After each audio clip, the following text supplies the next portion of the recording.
Hey Steam Deckers, we've got an interesting video today. The architect, one of the architects behind Steam Deck's SteamOS, Pierre-Loup Griffais, has been interviewed by frandroid.com, and we're going to take a look at what he has to say about the past, SteamOS's past, its present, and its future, and what it might hold as far as devices and where it might go into the future. Let's get into it. At least, okay, hit like, subscribe, click the bell icon if you love your handheld gaming, as I do, if you love the Steam Deck, and if you're just a gamer in general, right?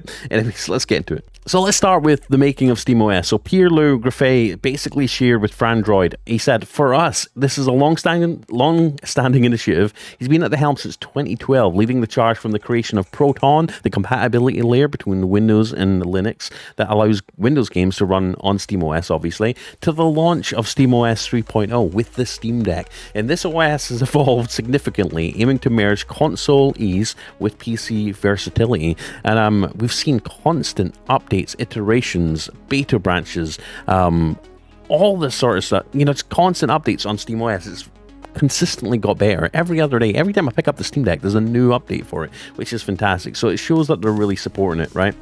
I think making handheld gaming PCs as accessible and as comfortable to use as something like a Nintendo Switch has been a challenge that's been there for a long time. I think SteamOS, well, Nintendo's obviously made, you know, Nintendo's basically made their solution. It's very closed source, but it works really well, and it's easy for somebody who maybe isn't a gamer to pick up this thing, open the box, jump into some games straight away.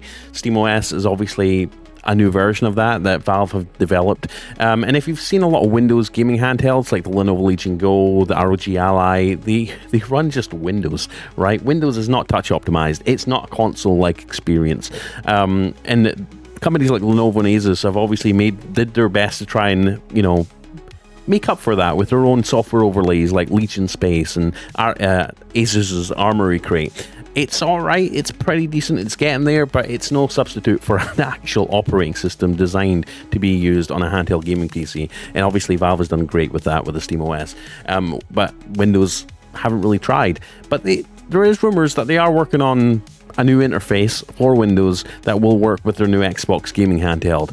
More info on that very soon, so stay tuned to the channel, like, subscribe, click the bell icon. But let's move on to SteamOS and beyond the Steam Deck, right? With the Legion Go S now powered by SteamOS, Griffais mentioned that all of this work is broadly applicable to the PC platform. They're expanding to support multiple platforms, bringing console-like ergonomics to PC gaming, but he also acknowledged there's still a lot of work to be done, especially with driver compatibility for Intel and Nvidia. And if you don't know, obviously the Steam Deck, the ROG Ally, the Lenovo Legion Go, they're all running AMD APUs. The, you know, SteamOS is optimized for AMD hardware, so basically expanding SteamOS to be able to accept Intel hardware, Nvidia hardware, as well as AMD hardware.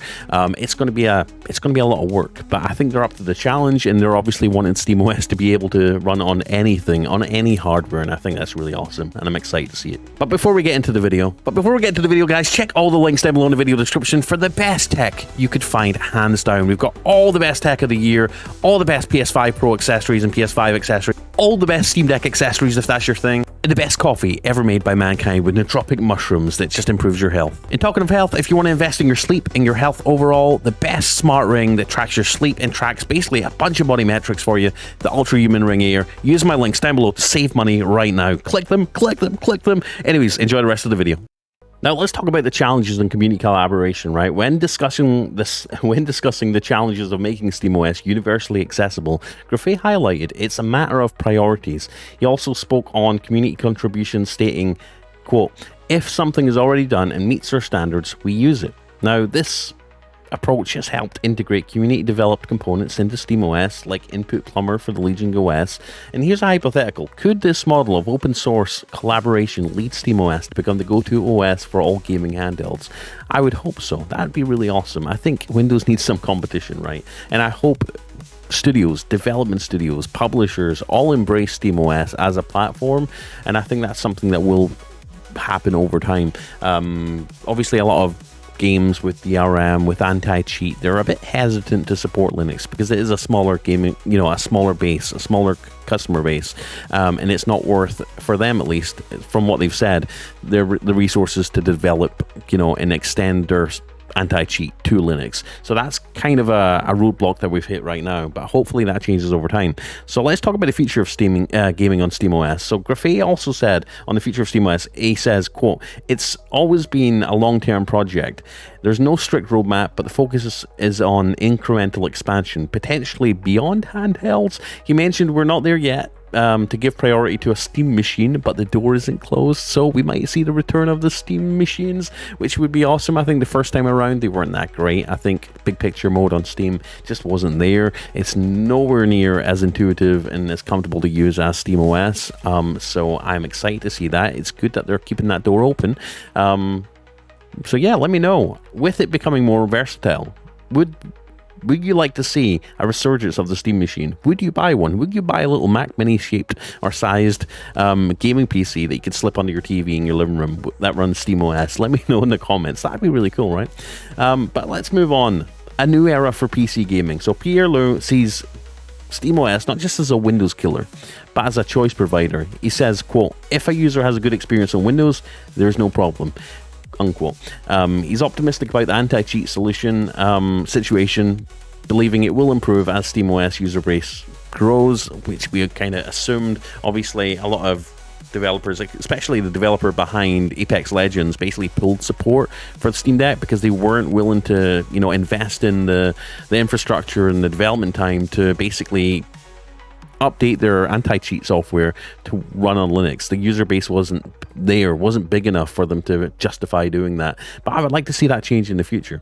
So yeah, here's a question for you guys in the comments. Do you think SteamOS could become your primary gaming OS, or is Windows still your go-to? Anyways, guys, thanks for jumping in. Thanks for listening to me ramble on. Special thank you to Frandroid for interviewing Pierre-Loup Griffais to talk about the future of SteamOS. I think it's kind of interesting. It's all up in the air right now, but it's good that they're keeping the door open for a lot of possibilities. And I'm liking the fact that SteamOS is becoming more widely accepted and available. I'm glad that Lenovo's taken a leap here with the Legion OS to basically ship their device with SteamOS. They're the first third-party company to do that. I'm excited for it. I'm here for it, and I can't wait for SteamOS to be on more and more handhelds and PCs and potentially Steam machines. Anyways, I'm Blaze2k. Thank you for watching. Please like, subscribe, click the bell icon if you can, if you've got time. And check the links down below for some really cool tech. Anyways, peace. Let's go.